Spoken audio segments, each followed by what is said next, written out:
Recently जब से इन्फोसिस के फाउंडर नारायण मूर्ति जी ने बयान दिया है कि इंडिया की यंग पॉपुलेशन को लगभग 70 घंटे काम करने चाहिए एक वीक में, तभी जाकर इंडिया की जो प्रोडक्टिविटी आगे बढ़ेगी। जब से इन्होंने ये बयान दिया है तब से काफ़ी सारे लोगों ने इसको सपोर्ट भी किया एज़ अ बिज़नेसमैन, और काफ़ी लोगों ने इसको अपोज़ भी किया। But as a working population, मतलब जो भी काम कर रहे हैं उस चीज़ को अपोज़ ही करेंगे। ये 70 घंटे होते हैं। Request is that our youngsters must say, this is my country. I want to work 70 hours a week. This is exactly what Germans and Japanese did after the Second World War. तभी से पूरे देश में ये सवाल उठ रहा है कि कौन सा देश सबसे ज़्यादा काम करता है, इंडिया वाले या फिर चाइना वाले, और कितने घंटे काम करने से प्रोडक्टिविटी बढ़ेगी। नारायण मूर्ति जी के कहे अकॉर्डिंग अगर कोई आदमी 70 घंटे काम करता है एक वीक में, तो उस आदमी को कितना काम करना पड़ेगा? मान के चलिए एक वीक में संडे होता है, जो कि बहुत सारे ऑफिस में छुट्टी होता है, ऑफ होता है। बाकी 6 दिन उस आदमी को कितना काम करना पड़ेगा? यानी उस इंडिविजुअल को, या फिर चाहे वो मेल हो या फीमेल, सुबह 9 बजे ऑफिस को आना होगा, रात के 8 बजे ऑफिस से जाना होगा ऑफिशियली, मतलब लगभग 11 घंटे होते हैं। और अनऑफिशियल वो आपको कितना घंटे बैठा कर रखेंगे ऑफिस में, वो तो आपको भी नहीं पता, ना ही उनको पता, ना ही मुझे पता है। अगर इसमें ट्रैवलिंग को भी अगर ऐड कर दिया जाता है तो 11 + 2 13 आवर्स, 13 घंटे। सोच के देखिए, आपका सर फटने लगेगा। 13 से 14 घंटे 24 घंटे में से बस 10 घंटे बचेंगे बाकी सारे कामों के लिए, जिसमें आप शायद सोएंगे, खाना खाएंगे, हगेंगे, मुतेंगे, नहाएंगे, क्या क्या कर पाएंगे उस 10 घंटे में शायद आपको भी नहीं पता है। तो इससे शायद प्रोडक्टिविटी बढ़े ना बढ़े, बट बीमारियां बहुत सारी बढ़ेंगी। इस कारण काफ़ी सारे लोग डिप्रेशन के अलावा और भी काफ़ी सारी बीमारियों के शिकार भी हो सकते हैं। इस कारण काफ़ी सारे लोगों का जो पर्सनल लाइफ और सोशल लाइफ भी खत्म हो सकता है। इस तरह का डिमांड रखना कई लोगों के लिए शॉकिंग था, इंक्लूडिंग मी। क्योंकि इतना लंबा अगर कोई काम करेगा तो बाकी सारे काम कब करेगा? तो बहुत सारे एम्प्लॉय ने इस इश्यू को रेज़ भी किया और कहा कि बहुत ज़्यादा डिमांड किया जा रहा है एम्प्लॉय से। इसके बावजूद भी कई सारे बड़े-बड़े कॉर्पोरेट बॉस नारायण मूर्ति जी की इस बात से पूरी तरह सहमत हैं। रिसेंटली एक बहुत बड़ा नाम जुड़ा है सज्जन जिंदाल का, और सज्जन जिंदाल जी ने ये ट्वीट किया। तो सज्जन जिंदाल जी ने ये ट्वीट किया था, 5-day week culture is not what a rapidly developing nation of our size needed. और PM Narendra Modi ji work over 14 to 16 hours every day. My father used to work 12 to 14 hours 7 days a week. I work 10 to 12 hours every day. We have to find patience in our work and in nation building. इनका ये tweet सुनकर काफ़ी ज़्यादा motivation feel तो होता है, but same time as a employee, as a काम करने वाला आदमी, नॉर्मल आदमी, बहुत ज़्यादा बुरा फील होता है। सज्जन जिंदाल जी 10 से 12 घंटे काम करते हैं। उनके फादर 12 से 14 घंटे काम करते हैं और बिलियंस ऑफ डॉलर्स कमाते हैं अपने कंपनी के थ्रू। वहीं पे एक सिंपल आदमी जो उनकी कंपनी में काम कर रहा है, साल का 3 लाख से ज़्यादा, 3 लाख 4 लाख से ज़्यादा कमाता नहीं होगा, मतलब महीने के 30,000 35,000 कमाता होगा।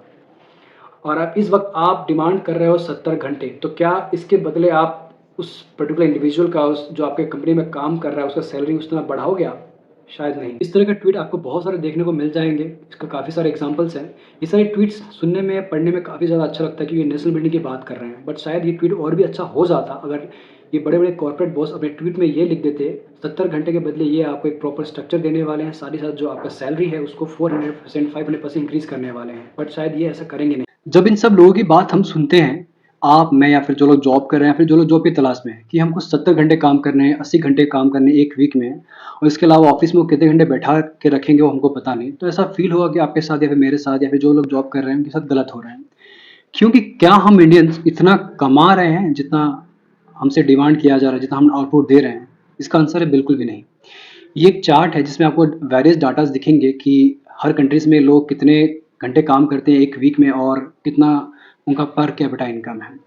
अगर यूनाइटेड स्टेट को देखें तो आपको यहाँ दिखेगा, यहाँ पे लोग 36 आवर्स का 1 वीक बिताते हैं, मतलब 36 आवर्स काम करते हैं 1 वीक में। साथ ही साथ जो उनका पर कैपिटा इनकम है यूएस का 76,399 के आसपास है, यूएस डॉलर।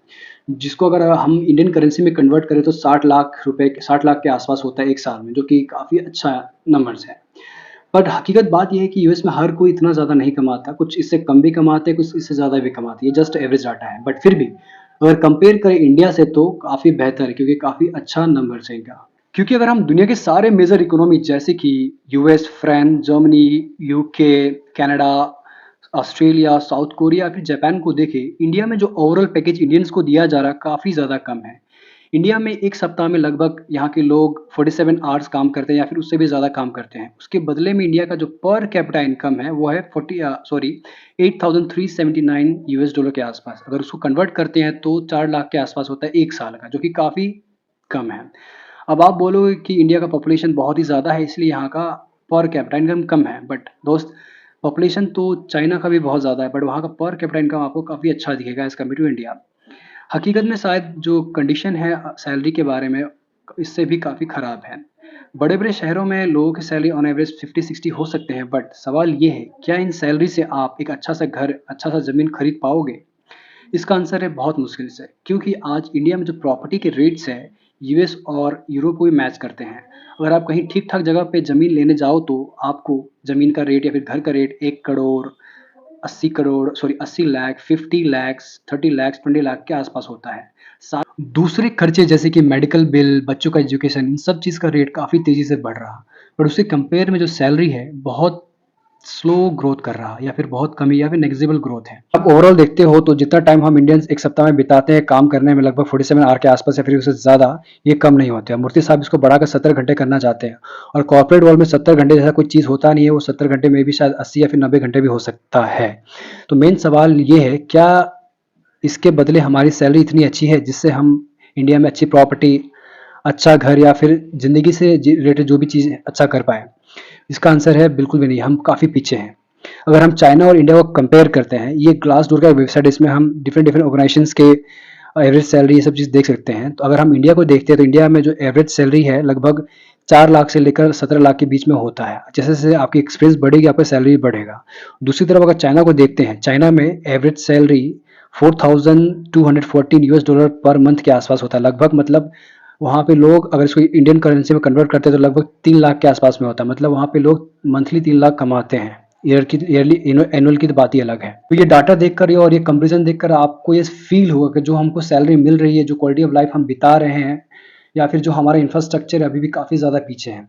इतने सारे चैलेंजेस होने के बाद भी, इतना ज़्यादा काम करने के बाद भी, और ऑलरेडी हमारा जो वर्किंग आवर्स है बाकी कंट्री से काफ़ी ज़्यादा है, उसके बीच में आपसे पूछा जाता है कि जो आप अभी काम कर रहे हो, जितने घंटे आप पर वीक में, एक वीक में काम कर रहे हो, उसको बढ़ाकर आपको डबल करना होगा। तो काफ़ी लोग इससे शॉक फील करते हैं।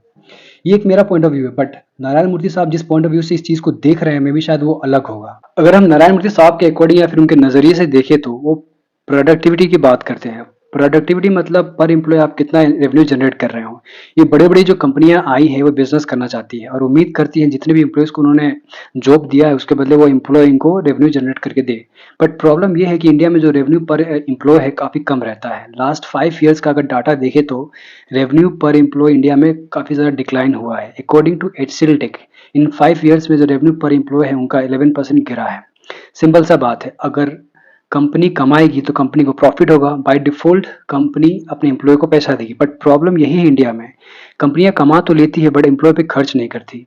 वो अपना पैसा most of the time CEOs पे खर्च करती है। अगर लास्ट 10 ईयर्स का डाटा देखें तो इन जो बड़ी-बड़ी आईटीज़ कंपनी है, इनके जो सीईओज़ का जो सैलरी है 1500% या फिर 1500% इंक्रीज़ हुआ है। फॉर एग्ज़ाम्पल 2011 में या फिर 2012 में जो सीईओ का सैलरी था लगभग 8 करोड़ के आसपास था। आज वो बढ़कर 26 करोड़ के आसपास हुआ है, लगभग 1500% का इंक्रीमेंट। वहीं अगर एम्प्लॉइज़ की बात करें तो उस समय 2012 में जो एम्प्लॉइज़ का सैलरी 1.6 लाख के आसपास था, आज 4 लाख के आसपास हुआ है। बस 50% का इंक्रीमेंट हुआ है। बात सिंपल है, ये 70 आवर्स का जो डिमांड किया जा रहा है एम्प्लॉय से काफ़ी ज़्यादा है। ऑलरेडी जो 47 आवर्स का जो हमारा वर्क वीक चलता है, उसी का जो सैलरी है सैटिस्फाइंग नहीं है। अगर सैलरी और जो वर्किंग आवर्स है प्रोपोर्शन नहीं होगा तो प्रोडक्टिविटी कहाँ से बढ़ेगा? इंडिया में प्रोडक्टिविटी को बढ़ाने का सिंपल सा यही सॉल्यूशन है, आप सैलरी और वर्किंग आवर्स को प्रोपोर्शनल कर दो, तभी प्रोडक्टिविटी बढ़ पाएगी।